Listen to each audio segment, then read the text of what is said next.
Vous le disiez, Carole, demain, c'est la journée mondiale de la santé mentale. Tout à fait. Alors, je vais rappeler la définition, hein, selon l'OMS. La santé mentale, c'est pas seulement un état de bien-être. C'est pas seulement l'absence de maladie, pardon. C'est un état de bien-être dans lequel une personne peut se réaliser, surmonter les tensions normales de la vie et accomplir un travail productif et contribuer à la vie de la communauté. Il me semble important, pour commencer, de rappeler un numéro, le 3114. Voilà, c'est lorsqu'on a des idées suicidaires, nous-mêmes ou un ami, on n'hésite pas à contacter ce numéro pour avoir des conseils. Il y a aussi le dispositif Vigilance avec un grand S à la fin. C'est un dispositif qui est utilisé pour le suivi des personnes après une tentative de suicide. Et la Nightline Normandie, mise en place par l'ARS, c'est le 02 79 02 12 87. C'est une ligne d'écoute destinée aux étudiants. Je voudrais rappeler quelques chiffres quand même parce que selon l'IFOP, un Français sur 5 serait en situation d'anxiété régulière et selon la Ligue contre le cancer, un aidant sur 5 aurait déjà eu des idées suicidaires. Près de la moitié des aidants présentent des symptômes de dépression. Voilà, donc c'est quand même pas un chiffre à prendre à la légère, il faut être vigilant. Et à ce propos, je voudrais parler un peu de mon expérience personnelle, puisque j'ai des enfants, et notamment une fille, et j'ai tendance un peu à banaliser un petit peu tout. Et en fait, elle avait des changements d'humeur, là, de toute sa jeunesse.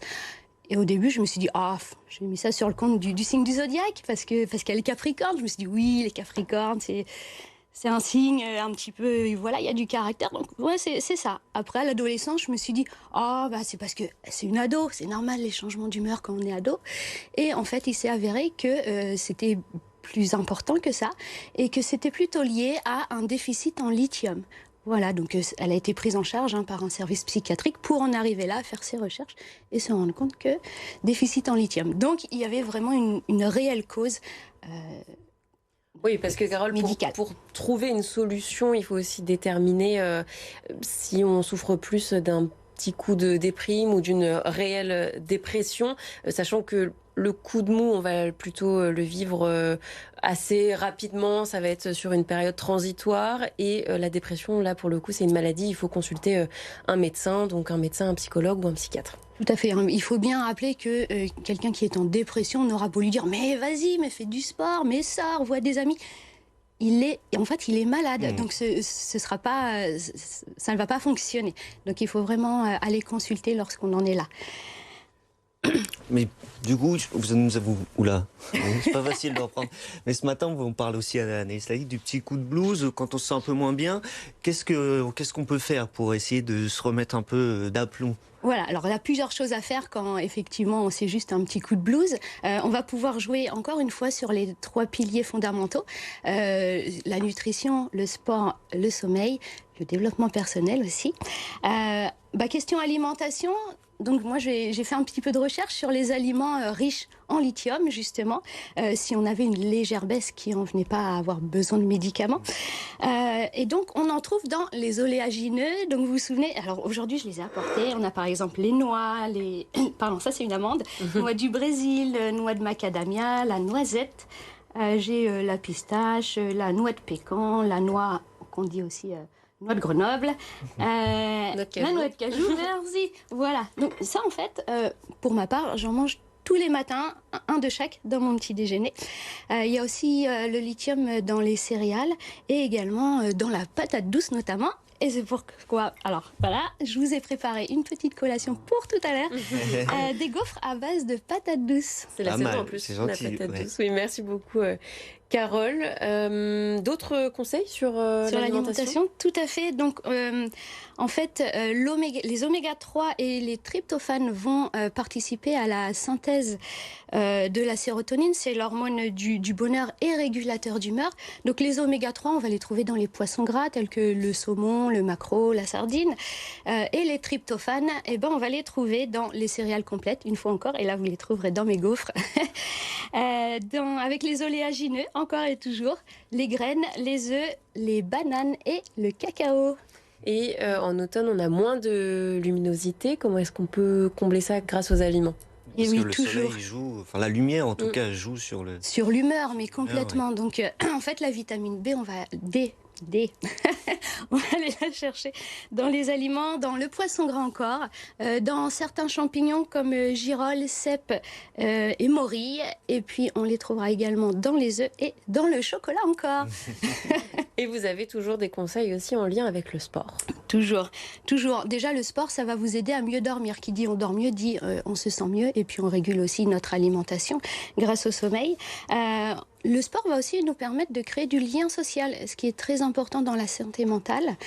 Et puis, avec le cardio, on va pouvoir se défouler. Avec le yoga, le stretching, on va pouvoir se relaxer. Et puis, on peut faire aussi des petits exercices de respiration, de sophrologie. Est-ce qu'on a le temps là de faire un petit exercice? Alors, je vais vous proposer, c'est ce qu'on appelle le stomach vacuum, mais on va y aller par étapes. Donc, je vais vous inviter à mettre les mains sur votre ventre et à fermer les yeux pour vous concentrer sur ce qui se passe à l'intérieur de votre corps. Vous inspirez par le nez et vous soufflez par la bouche. Naturellement, vous allez sentir que le ventre se gonfle à l'inspiration et se dégonfle à l'expiration. Vous allez amplifier ce phénomène. À l'expiration, vous allez bien rentrer le ventre, rentrer le nombril comme si vous vouliez lui faire toucher la colonne vertébrale par l'intérieur. Inspiration par le nez. Je vais m'endormir. Expiration par la bouche.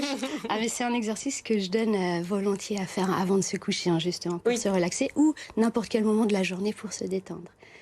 Ensuite, l'étape d'après, donc on vide bien tous ses poumons, on va en profiter pour travailler son périnée et son transverse.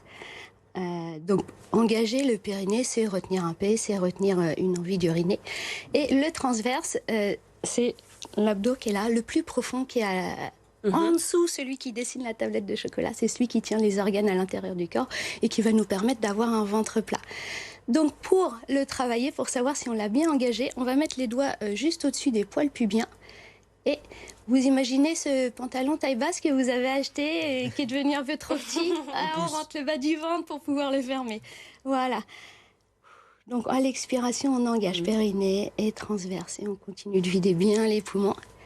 Et l'étape d'après, une fois qu'on aura bien tout vidé, on va faire une petite apnée entre 3 et 10 secondes. Non, seconde, ça suffira. Vous allez tous tomber comme des mouches et après, moi, je vais devoir faire la chronique toute seule. Et une dernière étape pour un stomach vacuum complet. Donc, vous reprenez toutes les étapes et quand vous serez en apnée, vous allez faire ce qu'on appelle une fausse inspiration, c'est-à-dire inspirer sans prendre d'air. Ça fait... Et ça va faire monter votre diaphragme. Et vous allez voir, donc, exercice relaxant qui vient vous déstresser et qui en même temps permet de remettre les intestins bien à leur place. Donc au passage, améliorer votre transit. Eh bien super.